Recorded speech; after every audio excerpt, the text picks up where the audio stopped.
Dus het verhaal, dat speelde door in de 70e jaren.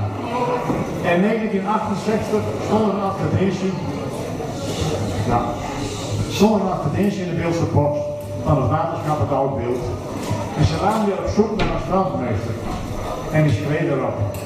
En na een sollicitatiegesprek kreeg ik dus de baan. En toen wij in de Westhoek kwamen te wonen, toen noemde men mij de strandmeester.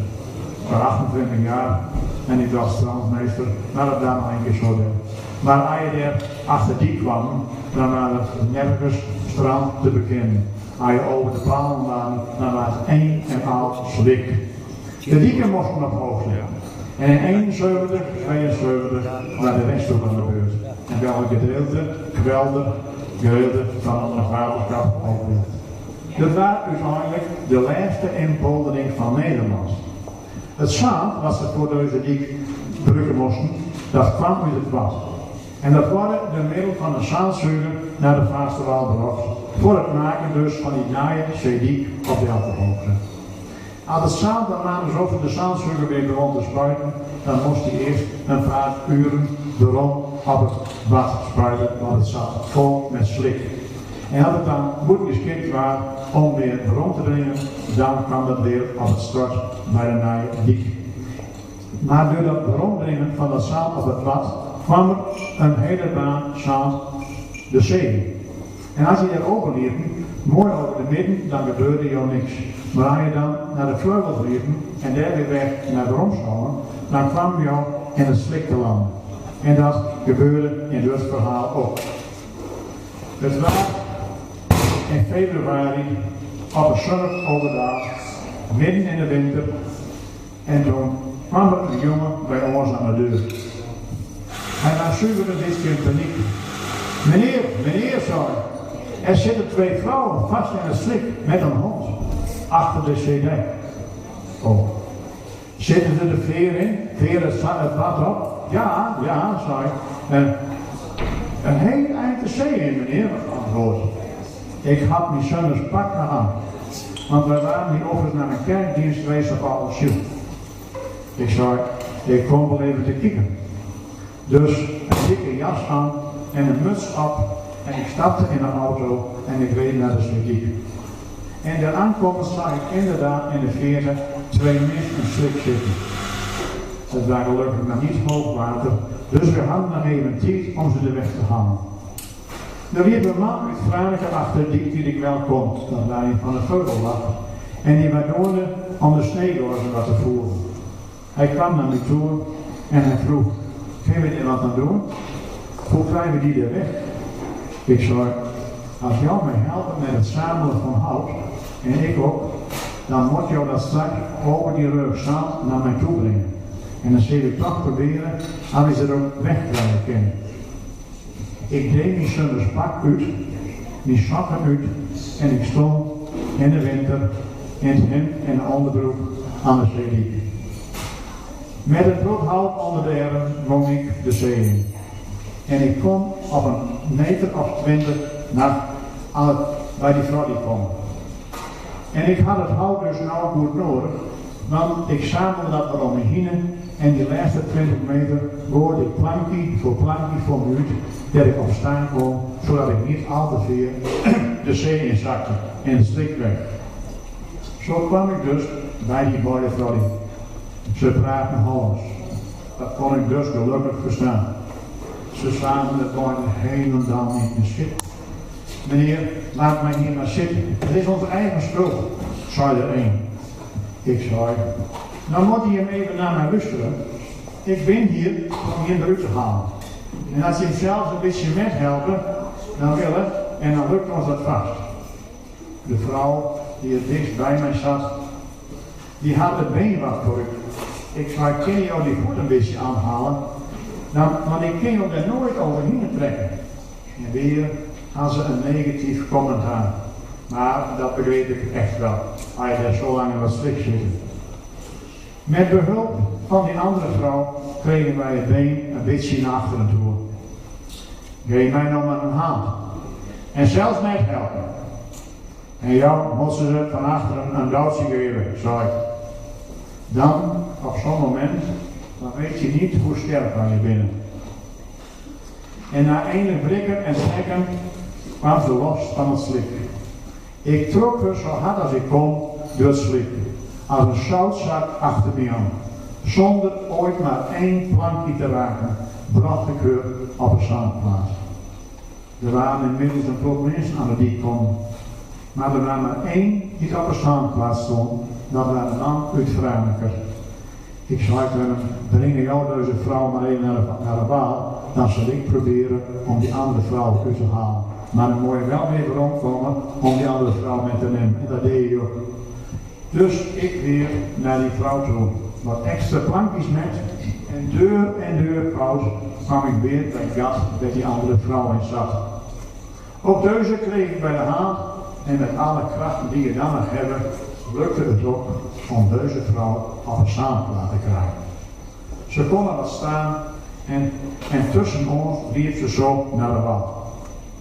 Ik heb ook wel ontdekt dat er een heleboel beste stuurman en stuurvrouwen aan de wal stonden. Dat was ook het enigste. De buurman van mij die was wat actiever. Hij zei, die beide vrouw die komen met mij achterin.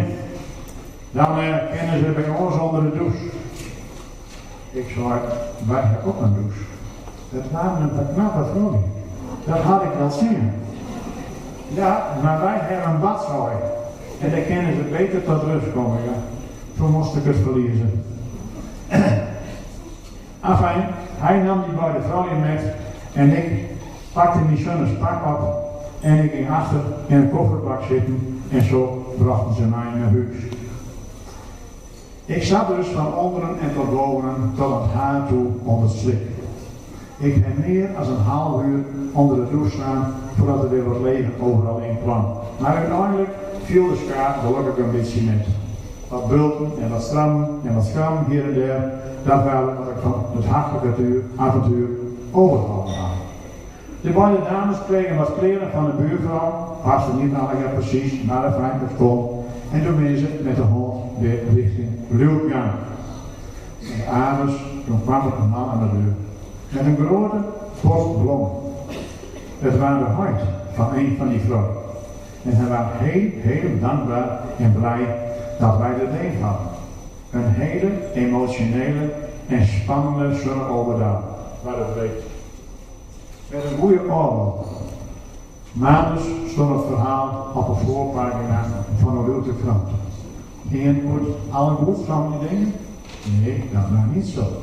Een week of 2 later, het waren op zaterdag overdag, toen kwamen er 2 politiemannen aan de deur. De vrouw die was voor de boodschap lopen en de kinderen waren buiten. Ik schrok er een beetje van. Ik zei, even wat gebeurt man? Nee, zeiden ze, wij komen hier alleen maar met positieve verhalen. Nou, dat viel gelukkig dus met. Nou, ik zei, kom maar met je een verhaal. Jou bent die man, die bij de vrouw die blijft met slik trokken hem. Vroeg er 1. Ik bevestigde dat met ja. Nou, dat meisje is gekomen met geen heldenfonds. En dan binnen wij hier om jou hiervoor te huldigen. En dan heb wij jou een zegen van ons. Van het fonds. Oh, ja, verrast raak wel. Maar dat was dan ook het enigste. Ik zei, man, mooi dat je hier even komen met het mooie verhaal. Maar ik ben helemaal niet de persoon die dat graag wil. Inderdaad, ik heb die bij de vrouw die er weggaat. Ah, er zijn een heleboel mensen die dat ook erin hadden. Tenminste, daar ga ik maar van u. Deze waardering is ook zo mooi, maar dat wou ik dan ook verder maar met laten. Dus wien en zingen voor mij, ik heb het alleen gedaan en later iets op. De beide politieman probeert nog een keer, maar weer zonder succes. Dus onverrichte zaken zetten ze oor met de inzender in de bus.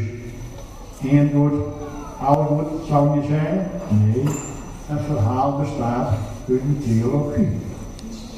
Een hele tijd later, het was in een lammerstiet en een van die schapen moest landen. Ik zat op een hurken dicht achter de schaap en wou even wat pakken. Ik draaide mijn kwartslag om en dat was knap in mijn linkerknie. En dat deed me ook geweldig zien. Ik kon amper naar een stap verzetten. Dus de met naar de huisarts. Hij zei, het zal wel de meniscus wezen, denk ik. Ik stuur jou even deur naar het ziekenhuis. Voor foto's. Een paar dagen later kwam ik in het ziekenhuis. En er worden foto's gemaakt.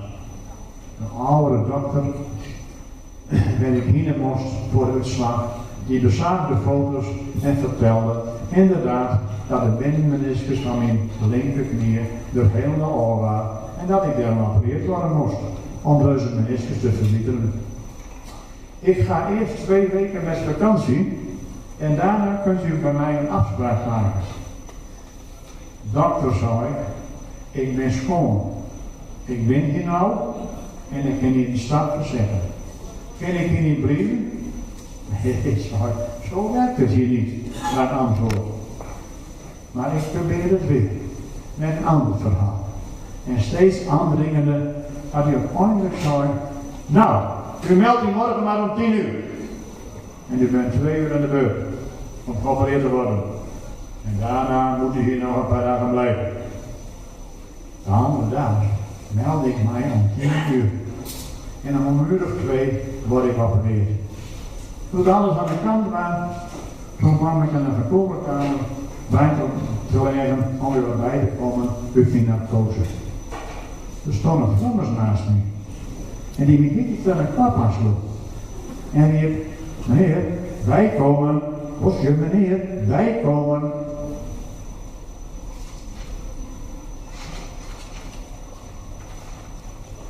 Ik had er helemaal op het moment niet zin in.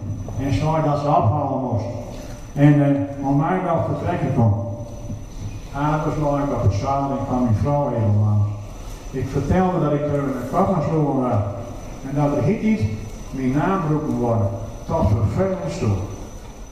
De andere offers kwam er een jonge vrouw bij mij aan bed. Dus, u bent er helemaal bijgekomen, zei ze? Ja, gelukkig wel, zei ik. Herkent u mij niet?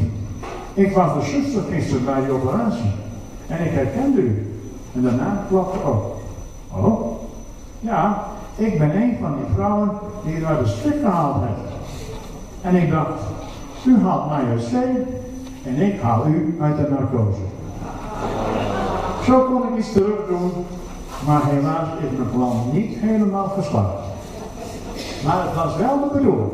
Nou, daar hebben wij te gaan naar smakelijk omlacht en met een dikke tuut hebben we oorsprong gehad.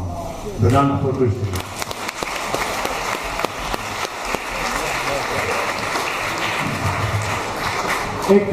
Er zit een dame in de hoek die wou graag even wat zeggen namens de mensen van de techniek. Niet te lang meer duren.